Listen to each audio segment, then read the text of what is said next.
In today's video, we're going to talk about open source hardware within the semiconductor industry. I mean, it's a topic that we get asked quite a lot given our fastly increasing position as one of the open source hardware leaders in the industry.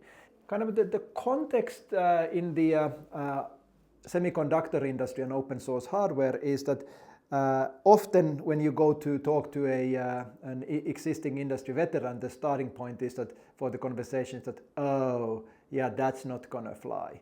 And then that argument has probably been quite accurate for the past 15 years or so, because semiconductor IC designs are a very much of a precision engineering type of things, and they indeed need a very well qualified tools for that. However, things are fast starting to change. The two domains that where we are seeing the biggest gains are the whole IP area as well as the EDA tools. When people ask me this question, will the open source hardware ever make it in the semiconductor areas, I'll just throw the question back to them that how many industries you've seen the open source to start not making it bigger when it started to make a dent, like we are seeing, for instance, RISC-V starting to make a dent in the semiconductor industry. And then my personal view is that I haven't seen any such industries effectively where open source hasn't gained a significant foothold. Now we can argue whether that's 20% or 50% like it's in the overall software world.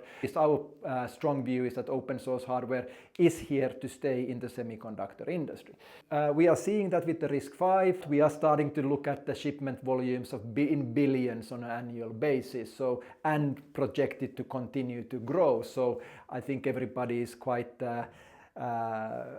excited. Well, most of the people are quite excited about that. I think the thing that is kind of needs to come together next is the whole ecosystem around not only the RISC-V designs, but then the wider software availability and then etc. So it becomes easier for the OEMs to start adopting those designs.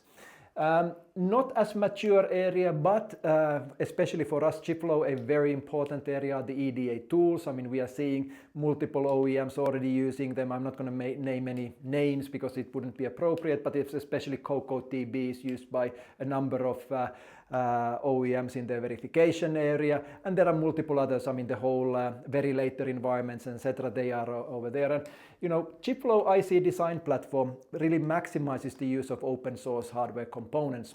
We are not only using it in our RTL design, but we are also using it in the synthesis tools as well as on the place and route, where we support multiple tools over there. Most of our flows are with the open road, very well and widely used place and route components there. And you know, any company using our platform will be, you know, can rely on that, especially when it comes to a RISC-V IP or any other open source IP. It is made as easy as possible to be used in your designs. But we are not only about the open source IP. You can freely use any existing third-party IP, including Verilog IP, within your designs when you work with our platform. So a broad topic, like I said, and you know, we just ran a 2-day workshop at IMEX headquarters around that together with Europractice. So if you ever have any questions about it, please don't hesitate to reach out either to our website chipflow.io or to our business development, and we are happy to help you to, you know, understand more, and then maybe from there on to navigate better how you can benefit from open source hardware.